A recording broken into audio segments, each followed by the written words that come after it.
name's Marcus Katz and welcome to my unboxing video of the English Magic Tarot, and I have my special unboxing scissors at the ready. So just to introduce myself first, I'm the author of a book called Tarosophy, which came out about 6 years ago now, but is now reprinted. I'm also the author of a series of books that has just started to be published called the Magister, and that's in 11 volumes, and the first one took me about 9 years to write, but the others ones won't take me as long. And that's a comprehensive overview of the Western esoteric industry system. There'll be links down below for those who wish to follow any of the works that are mentioned in this unboxing video. So, first things to say, this is the English Magic Tarot. I've not even opened it.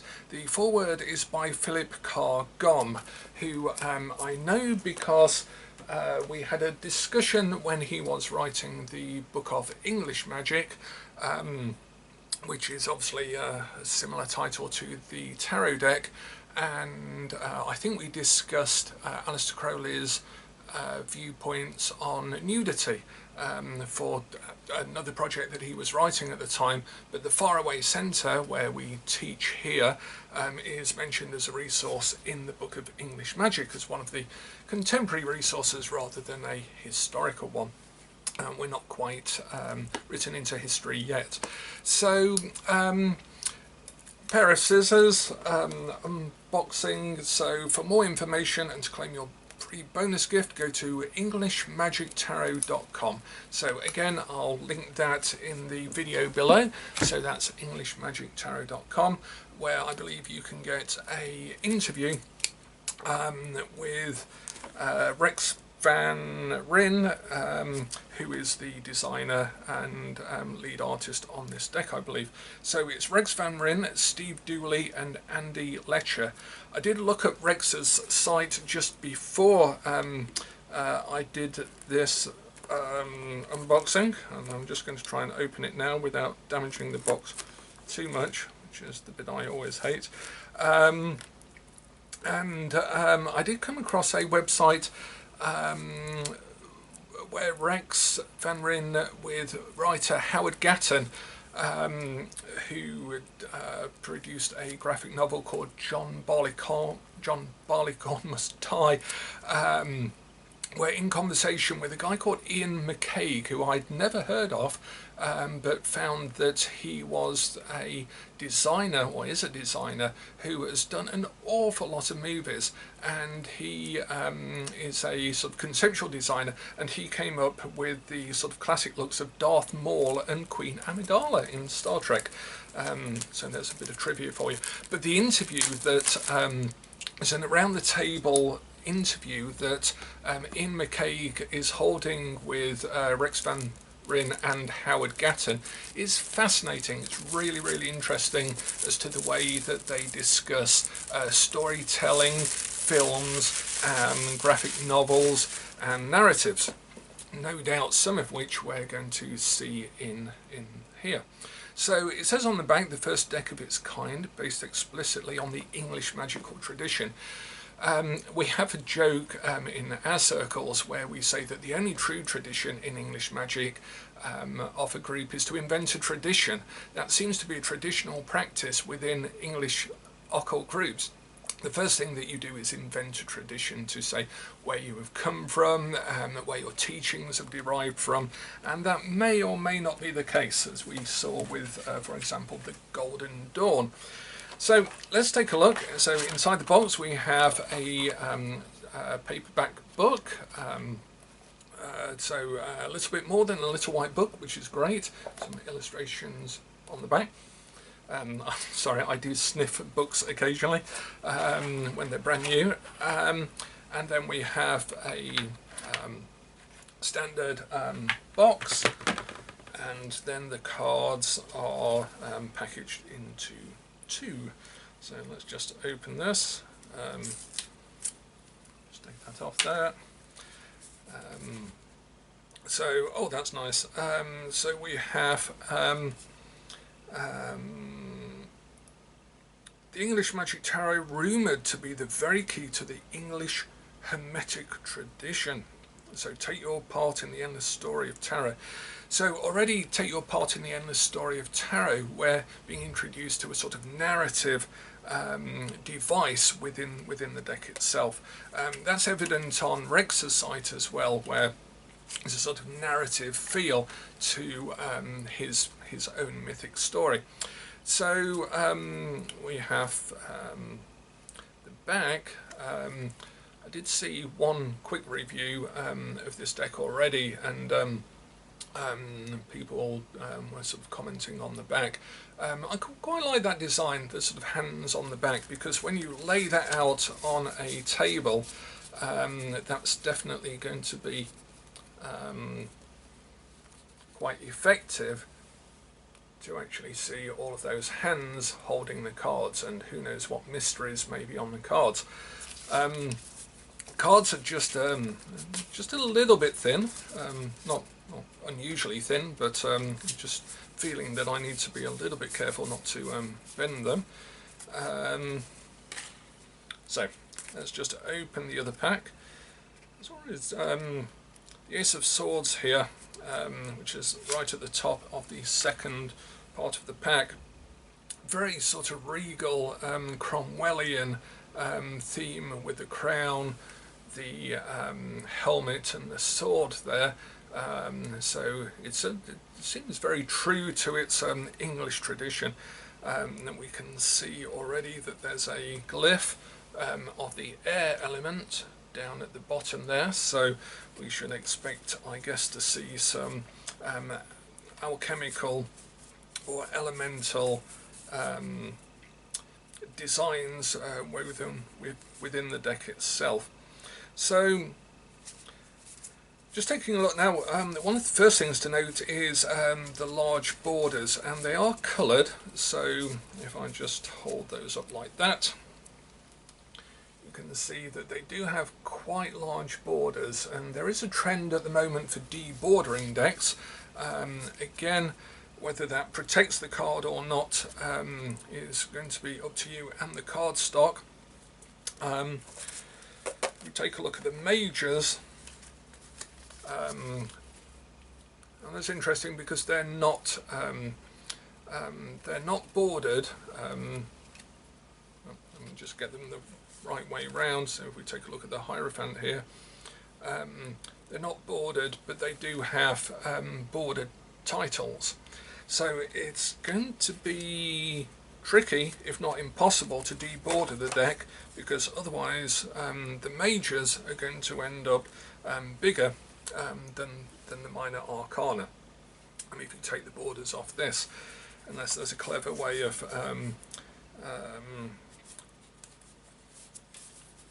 reducing the size of the major arcana, but you know, that's no issue unless you are a compulsive deborderer. Now we can see on the Hermit, for example, we have runes written into the sort of tree stump here. So that's quite interesting. So we've got some runes on one of those cards. I gather there are some sort of mysteries and riddles within the cards that have a significance taken together as a narrative or a story. Now, quite often what people do when they're looking at a new deck is they look, we have been told, at the Death card and the High Priestess card first of all. The High Priestess card is because it's a card that is like the favourite of tarot card readers. I think because a lot of tarot card readers identify with the High Priestess and its symbolism of being behind the veil, revealing the mysteries and so forth. It's quite often the iconic card of any particular deck, quite often used almost unconsciously, I guess, by a lot of book designers and deck designers for the cover of their box or their book or so. So the High Priestess card here. Now again we have almost like, I think it's like foothark runes or staves down the side of this particular card, so there'll be possibly a hidden message within the runes of that card. So that's the High Priestess, and you can see it's got a very English graphic novel design to it. Here the High Priestess is a more elderly figure, sort of up top, and then the reflection is a younger female figure looking out of the waters, so you've got that sort of reflexive quality to it. So if we take a look at the Death card, the reason that tarot card readers tend to look at the Death card in a deck is because they know that when that comes up for their clients, that's the one that clients might be concerned about. So a reader wants to know whether the Death card in a deck is you know, some sort of gory, splattered zombie fest, anatomical depiction of death, or something slightly more abstract, because they know that they're going to have to explain that card, that it doesn't mean death, and so forth. So a lot of tarot card readers do look at the Death card. Again, we can see on the runes here, we've got quite interesting figure here. We've got a axeman, sort of executioner figure. I will take a look to see if that represents a particular character, because my knowledge of this period of history is somewhat vague. I only got a grade 4 in the CSE English history, I'm embarrassed to say. So I'm going to need to look up whether that figure represents someone in particular. There's some sort of skeletal figures that you can see in the clouds in the background, but the overall image is not too scary or not too shocking. So if we take a look in the book, we see death. Description. A headsman prepares himself for an execution. The landscape is bleak and forbidding. The bony hand of death reaches towards him. So interpretation. So it doesn't matter whether we cower from death, ignore him, rage or laugh at him, he comes for us all in the end. Not even the hated executioner can escape. So that's quite neat. It's death is actually coming for the executioner. He is now the actor for whom death is now the agent. The executioner is not the agent of death. He succumbs to death as well.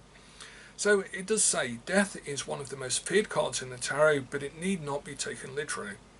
It signifies any dramatic change from the ending of an unhelpful relationship to moving on from a dead-end job. It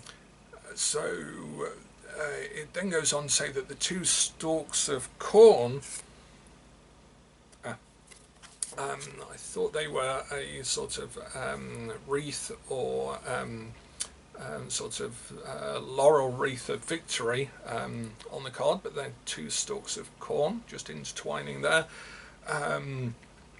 are reminiscent of the old English folk song John Barleycorn.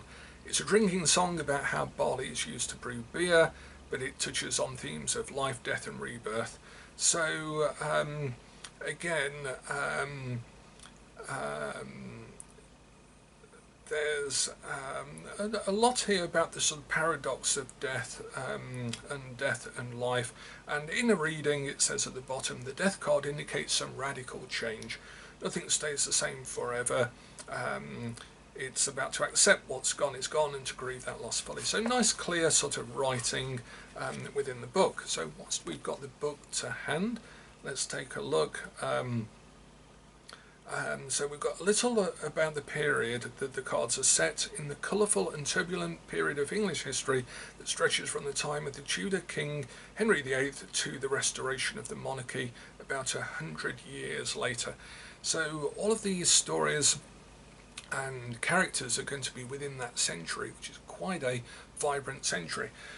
Strangely enough, let me just read you something from my friend and colleague's blog that just came up yesterday, just before, as I was preparing to do this unboxing video of the English Magic Tarot.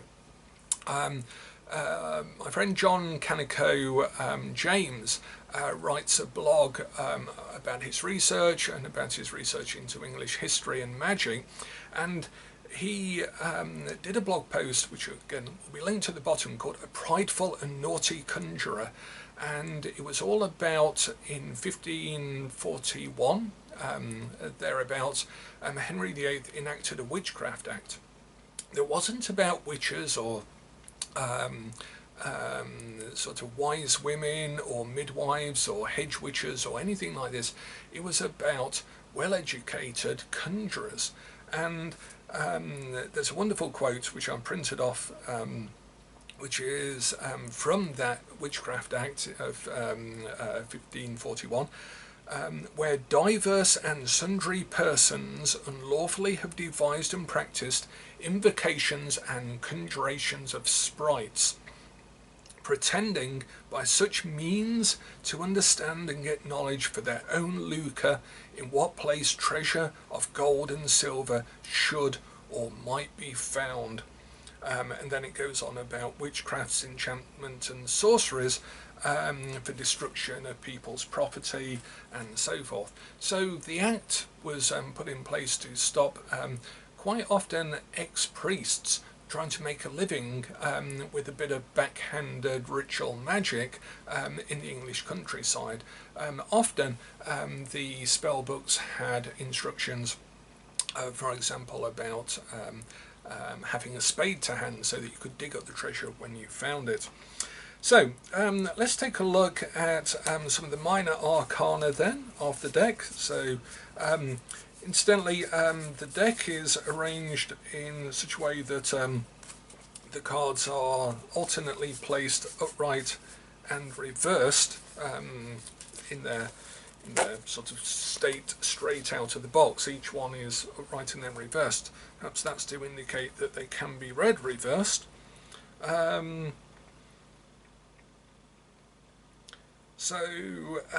In a reading, the book gives, for example, for the Chariot, depending on how the card is placed and whether or not it's reversed, the Chariot indicates either state of flow or rapid movement, or crashing headlong into the ditch. Time and experience will tell you which. So it doesn't explicitly state whether the card, a very distinct meaning for upright and reversed. It sort of suggests those, and then suggests that the narrative will tell you which one to read. So again, for the Last Judgment, which actually has, if I find it in the deck itself, the Last Judgment, it's great. It's the sort of Wicker Man image. So let's just find that. Going backwards and forwards, up and down, the Last Judgment, there we go. So we have the classic sort of Wicker Man image. And it says here, for the reading, this card needs careful reading according to how it's placed and whether or not it's reversed. It means that you are being judged unfairly, or that it's you who's casting aspersions. It might also signify the need to let go to find cathartic release or to go wild. So the book isn't that specific about or prescriptive about reading upright or reversed, which may cause some brand new readers a little bit of confusion, but there are no shortage of tarot card books out there to help you read any particular deck. So the Knight of Swords, for example, we have, if we take a quick look at the court cards, a princely figure, no doubt a historical figure that we will take a look at in a second. So the King of Swords is very evidently a King of Swords, and so if we take a look in the book, we will find the King of Swords is Cromwell. It's actually Oliver Cromwell. A soldier has won his battles, he stands by the crown and the executioner's block. So one thing is for sure, you're going to learn a lot about English history, as it should be, through this deck, and obviously it was a fascinating and turbulent period. So let's take a look. In terms of the whether it's beholden to Waite-Smith designs or whether it follows a more Marseille structure, it's difficult to tell. You have, for example, the Lover's card, which shows two figures, and a broomstick and a goat, interestingly enough. And when we take a look at the Lovers, a ram stands behind them. So it doesn't really, the book doesn't particularly tell you about the broom, although I would imagine that obviously the ram is the sexual symbolism, and the broom is, again, it is a sexual symbol, and also was used in rituals occasionally for being jumped over for marriage. So there's some embedded symbolism in the deck that may or may not be as obvious as it first appears, which is great because it means you can explore the deck. So quite like the Sun card there. That's very very solar. I imagine that that's Guy Fawkes, but I'm not quite sure. So again, back to the book. You can see already that probably it's best to read the book through a couple of times. So it's a courtier. The solar man is a dandy and a peacock, so it's all about that sort of glory and demonstration of the Sun card itself, coming into your own and so forth. So a very, very interesting deck. We can see some symbolism. Say, for example, the Six of Cups is actually picked up more on the landscape. Show that, there we go, of the Waite-Smith, more like the Ten of Cups in the Waite-Smith and the rainbow that's on the Ten of Cups in the Waite-Smith deck, but here it's on the Six of Cups.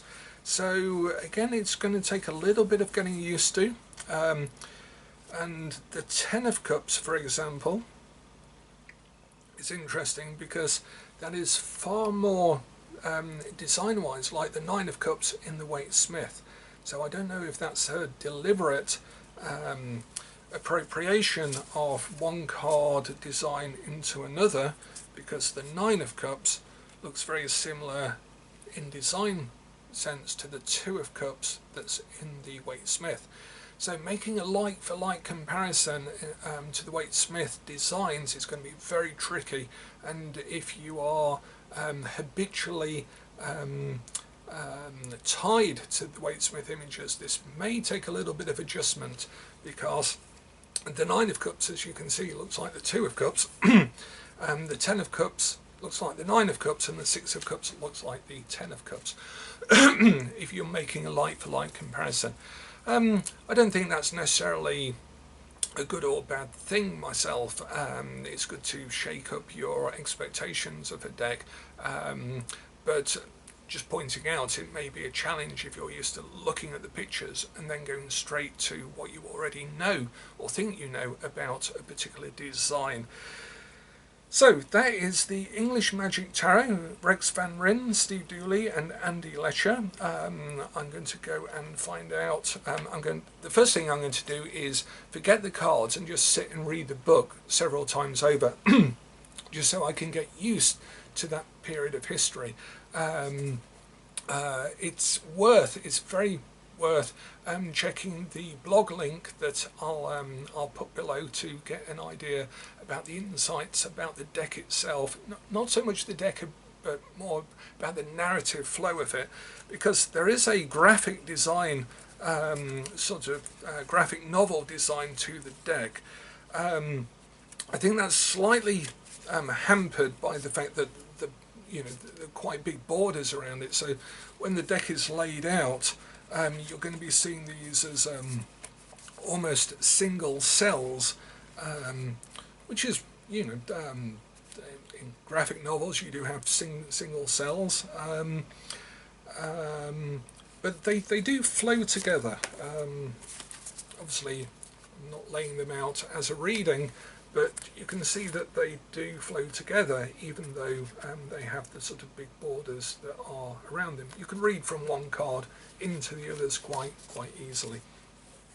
So I'm going to go and brush up my poor grasp of English history and look forward to using this particular deck. I think probably I'd use it for perhaps magical work, because of the embedded runes, and I think I saw a little bit of Enochian. Yes, on the full there's some hidden, well not so hidden, but some Enochian characters from the magic of John Dee and Edward Kelly. The full is accompanied by a hare rather than a cat or dog, which is pretty cool. So for English magic, it's certainly going to be an interesting deck to use for self-work. I also think as well, if a deck is based on history, that it's sometimes quite useful for looking at your own personal history or the history behind a situation that's happening for your client, because then the historical information within the deck becomes a metaphor for the historical information in the client's life. For example, the executioner might be a time when they had to execute something that they really didn't want to put to death, and then they ended up having to put something to death. A toppled crown can be the loss of a job or a position or a loss of standing in the client's past. So quite often a historical deck like this is really powerful for looking at a recurring theme that's happening for a client, that is based on either their childhood, their upbringing, or has been told repeatedly through a number of different situations in their life. I think the English Magic Tarot might be very interesting to use for that sort of purpose. So that's my unboxing video. This is the English Magic Tarot by Rex Van Ryn, Steve Dooley and Andy Letcher. It's published by Wiser Red Wheel. I think it's one of the first decks that they published for quite a while, so you know, it's good to see innovative decks coming to the market through some of the mainstream publishers. So my name's Marcus Katz, this has been the English Magic Tarot, and I look forward to offering you more unboxing videos and teasing some new decks in case they're of interest to you.